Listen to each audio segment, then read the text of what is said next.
ಹುಷಾರಿಗೆ ಹೇಳುದಲ್ಲ. ಅಲ್ಲಿ ಹುಷಾರಿಗೆ ಅವರು ಮಲಗಿರ್ತಾರೆ, ಅವರಿಗೆ ತಮ್ಮು ಕೆಮ್ಮು ಜೋರುಂಟು, ಇವರಿಗೆ ಬಿಸಿ ಮೈಯೇ ಇದೆ, ಅದು ತಡ್ಕೊಳ್ಳಿಕ್ಕೆ ಆಗುದಿಲ್ಲ. ಇವರು ಔಷಧಿ ಕುಡಿಯುವಾಗ ಅವ್ರ ಹತ್ರ ಕೇಳುದಿಲ್ಲ, ಸೌಖ್ಯ ಇದ್ದೀರಾ?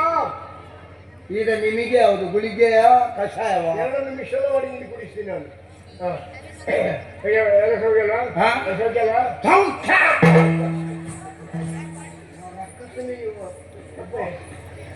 ಹೋಗ್ಲಿ. ಹುಡುಗಿ ಹತ್ರ ಅಭಿಪ್ರಾಯ ಎಲ್ಲ ಕೇಳಿನ? ಇಲ್ಲ. ಹುಡುಗಿ ಹತ್ರ ಅಭಿಪ್ರಾಯ ಕೇಳ್ಬೇಕು ನಾವು. ಅವಳು ಮೊದಲು ಯಾರಿಗಾದ್ರೂ ಮಾತು ಕೊಟ್ಟು ಮದುವೆ ಆದ್ಮೇಲೆ ಆ ವಿಚಾರ ಇವರಿಗೆ ಗೊತ್ತಾಗಿ ಇವರ ಹಗ್ಗ ತಗೊಂಡು ಹೋದ್ರೆ ಯಾರು ಹೊಣೆ? ಯಾರು ಹಗ್ಗ ತಗೊಂಡು ಹೋಗುದು? ಯಾರು? ಯಾಕೆ ದನ ಕಟ್ಲಿಕ್ಕೆ ಅಂತ ಕೇಳಿದ್ದಾನೆ. ಮತ್ತೆ ಆತ್ಮಹತ್ಯೆ ಮಾಡಿಕೊಳ್ಳುವ ವಿಷಯದಲ್ಲಿ ನಮ್ಮನ್ನೇ ಹೇಳ್ಬೇಡಿ. ಇಲ್ಲ ಆಯ್ತಾಯ್ತು ಹೋಗ್ಲಿ. ಹುಡುಗಿಯನ್ನಾದ್ರೂ ನೋಡಿದ್ಯಾ? ಹುಡುಗಿಯನ್ನು ತೋರಿಸ್ಲಿಲ್ಲ ಅಲ್ಲ, ತೋರಿಸ್ಲಿಲ್ಲ. ಹುಡುಗಿ ನೋಡ್ಲಿಲ್ಲ.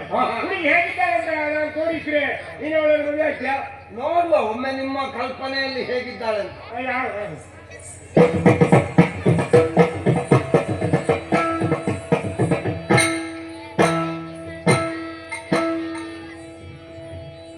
ರೂಪ ಹಾಗಿದ್ರು ಸೊಂಟ ಒಂದು ಹಾಗೆ ಅಲ್ವಾ ಸ್ವಾಮಿ?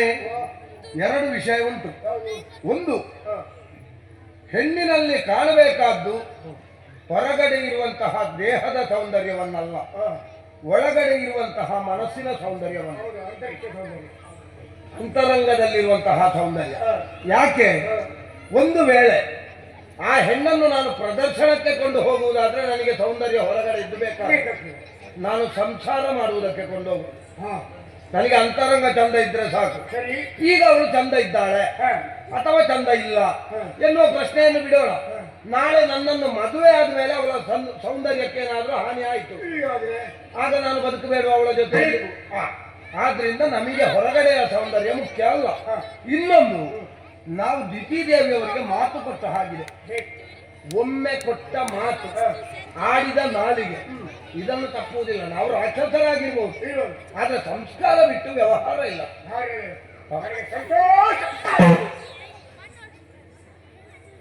ಸಂತೋಷದಲ್ಲಿ ಯಾರ ಆ ಸಭೆಯಿಂದ 4 ಜನ ಸೀರೆ ಉಟ್ಟ ಹೆಂಗಸರು ಎದ್ದು ಬಂದು ಒಮ್ಮೆ ಹುಡುಗಿಯನ್ನು ಕರ್ಕೊಂಡ್ಬನ್ನಿ. ಅದು ಯಾಕೆ ಸೀರೆ ಉಟ್ಟವರು ಬರಬೇಕು? ಸೀರೆ ಉಟ್ಟವರೇ ಬರೋದು ಒಳ್ಳೇದಮ್ಮ. ಸೀರೆ ಉಡ್ಲಿಕ್ಕೆ ಗೊತ್ತುಂಟು, ನಮ್ಮ ಸಂಪ್ರದಾಯ ಹೌದು, ಶಿಷ್ಟಾಚಾರ ಹೌದು. ಆದ್ರೆ ಸೀರೆ ಉಡ್ಲಿಕ್ಕೆ ಈಗ ಹೆಚ್ಚಿನವರಿಗೆ ಪುರುಸೊತ್ತಿಲ್ಲ. ಇದೊಂದು ವಾದ್ಯದ ಚೀಲ ಬಂದು ಅದನ್ನು ಎಳ್ದೆ ಹಾಕಿ ಮುದುಕಿಯರು ಕೂದಲನ್ನು ಕಪ್ ಮಾಡಿಕೊಂಡು ಎತ್ತರದ ಪಾದರಕ್ಷೆಯನ್ನು ಹಾಕೊಂಡು ಕೈಯಲ್ಲಿ ಚೀಲ ಇಟ್ಕೊಂಡು ಈಗ ಹೋದ್ರೆ ಹುಡುಗಿಯರು ಯಾರು ಗೊತ್ತಾಗಲಿ.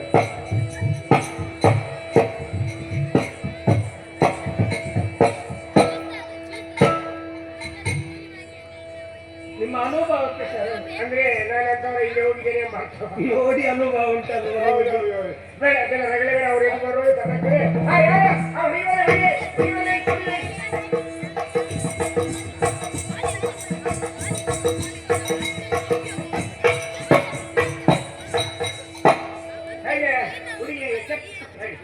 ಬೆನ್ನಡ್ಡಿಲ್ಲ. ಹುಡುಗಿಯ ಬೆನ್ನು ನೋಡ್ಲಿಕ್ಕಲ್ಲ, ಮುಖ ನೋಡಂತೇಳಿ. ಮುಖ ತೋರಿಸದಿದ್ರೆ ನೋಡುದು ಹೇಗೆ? ಮುಖ ತಿರ್ಸೆ, ಮುಖ ತಿರ್ಸೆ, ಮುಖ ತಿರ್ಸೆ ತಿರ್ಸೆ. ಸಂಗೀತ ಹಾಡಿಸಿ. ಹೌದಾ? ಆ ಒಂದು ಹಾಡಿ ಹೋಗಮ್ಮ, ಒಂದು ಹಾಡಿ ಹೋಗುವ. ಹಾಡಮ್ಮ ಹಾಡಮ್ಮ ಸೇರ್ಬೇಕಂದ್ರೆ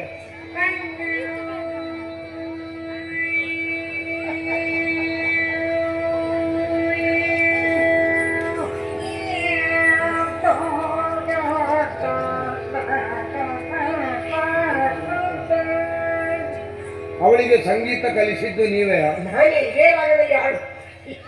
ಇನ್ನು ನಾನು ಬದುಕಿರುವಲ್ಲಿವರೆಗೆ ಅವಳಲ್ಲಿ ಸಂಗೀತ ಕೇಳುವುದಿಲ್ಲ.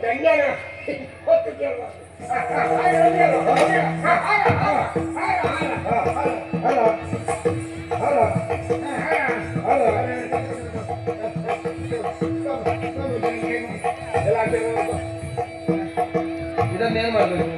ಇದನ್ನೇನು ಮಾಡಬೇಕು?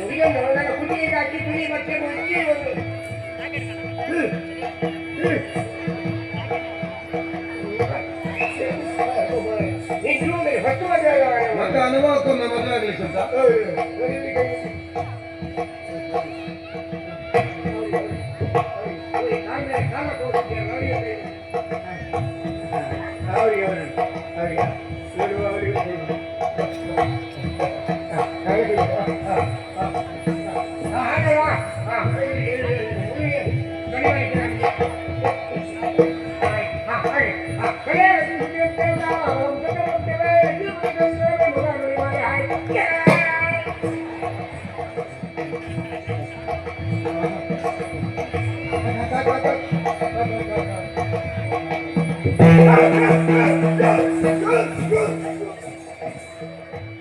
ಅವನು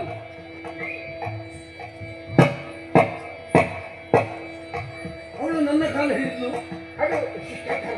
ನಾನು ಅವಳ ಕಾಲ ಹಿಡಿಯುದು. ಮರ್ಯಾದೆ ಪ್ರಶ್ನೆ ಕಾಲಿಗೆ ನೋಡಿ.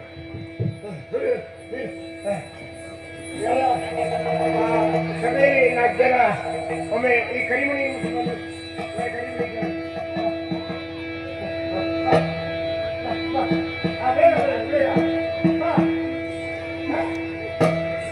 ನೀವು ಬರೋದು ದೊಡ್ಡ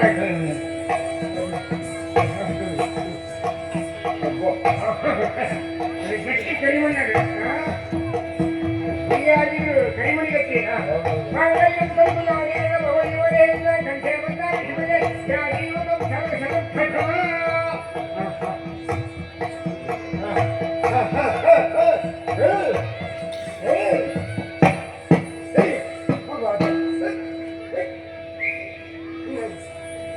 ನೀನಮ್ಮ ಅವಳ ಕಿರುವೆಲ್ಲರೂ ನೀನು ಕಿರುವೆಲ್ಲಲ್ಲಿ ಹಿಡಿಯ ನಿನ್ಗೆ ಬೇರೆ ಕಾಗಿದೆ ಸಮೇತ ಹತ್ತೇಕ ನಾ ಅತಿಶರಾಣಿ